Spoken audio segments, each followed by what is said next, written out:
Monsieur le Président, Madame la Ministre, Mesdames les Ministres, Monsieur le Président de la Commission des Affaires européennes, mes chers collègues, concomitante d'élections présidentielles et législatives, la présidence française du Conseil de l'Union européenne avait tout pour échouer, comme beaucoup ne s'étaient pas privés de le faire remarquer, au point d'en demander le report. Au terme de l'exercice, Ursula von der Leyen, présidente de la Commission européenne, juge le résultat, je cite, « exceptionnel ». Les chancelleries et l'ensemble de la presse sont du même avis. Même si l'air du temps est au dénigrement systématique de toute action politique, il n'y a aucune raison de ne pas le dire clairement, la PFUE s'achève par un succès. Nos diplomates, qu'il faut saluer, et le gouvernement ont imprimé un rythme effréné à Bruxelles, capitale des compromis, des équilibres et des décisions chronophages. Même si quelques rares dossiers manquent à l'appel, des accords majeurs en ont forgé le bilan positif. Les priorités étaient claires, climat, numérique et social.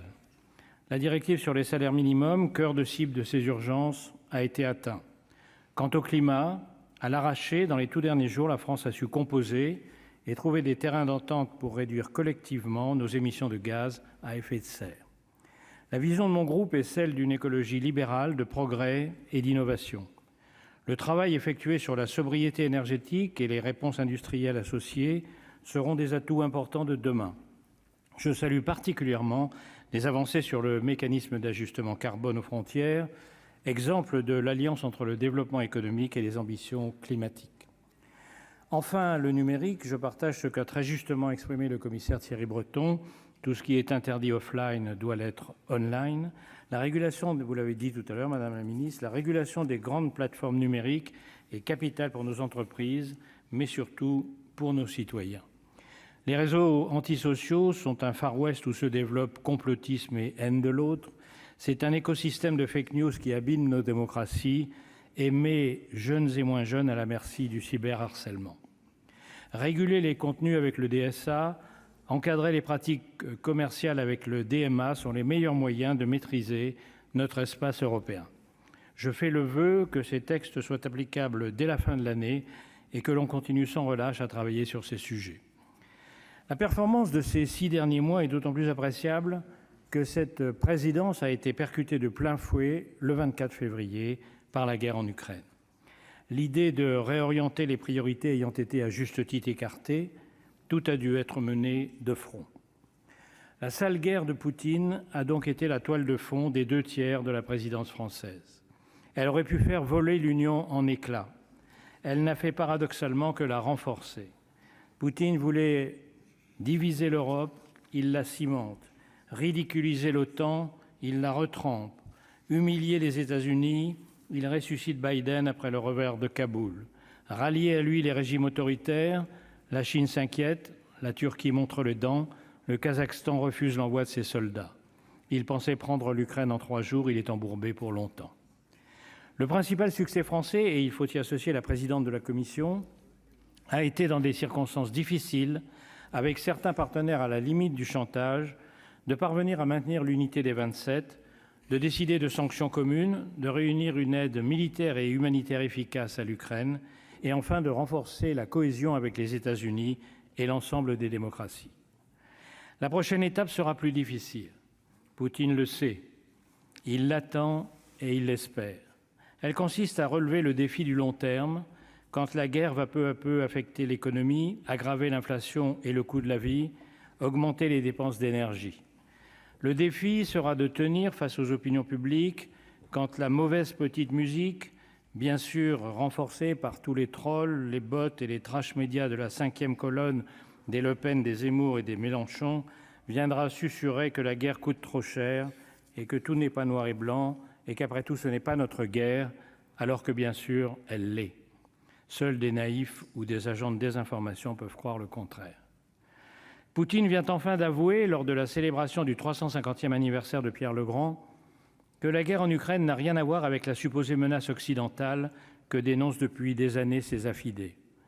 Il apporte lui-même la réponse claire et définitive à tous les idiots utiles qui répètent depuis des mois que la Russie n'a fait que répondre aux menaces de l'Europe et de l'OTAN.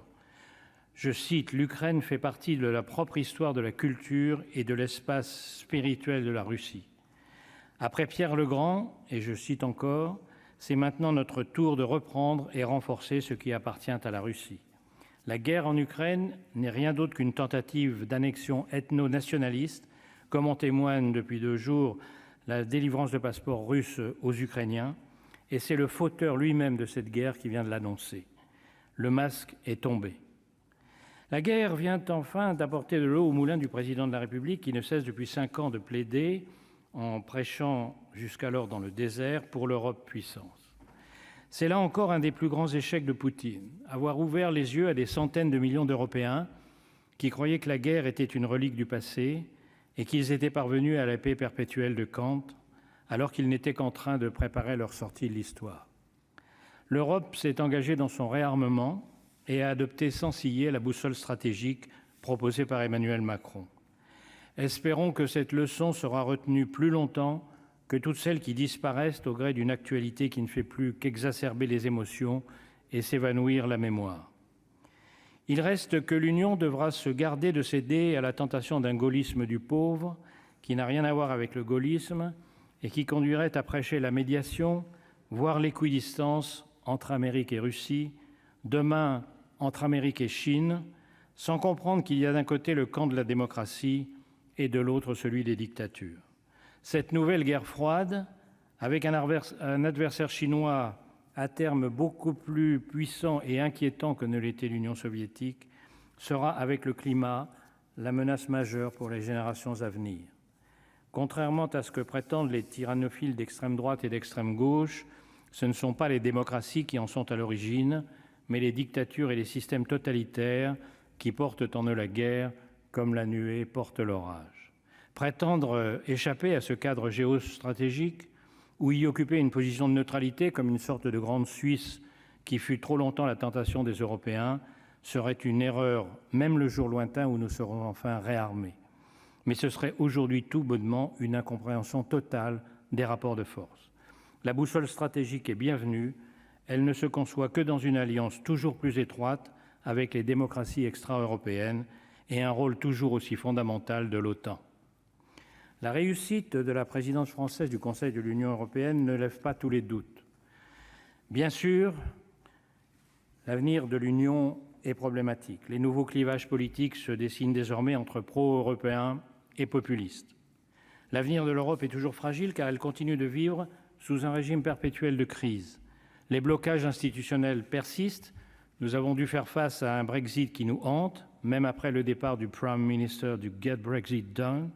Nous vivons avec la guerre en Europe à nos portes et une crise sanitaire qui n'est pas terminée. Les relations sont de plus en plus compliquées, nos valeurs sont menacées de l'extérieur et, hélas, de l'intérieur. La conférence sur l'avenir de l'Europe n'a pas eu l'élan escompté et pour l'heure, la refondation des traités européens semble bien compliquée. Mais je suis certain que le désir d'Europe sera plus fort que tout, comme l'espérait dans son essai Europa Valéry Giscard d'Estaing, lorsqu'il nous demandait de réussir à réaliser le rêve européen. Je vous remercie. La parole est à monsieur Alain Cadec pour le groupe des Républicains.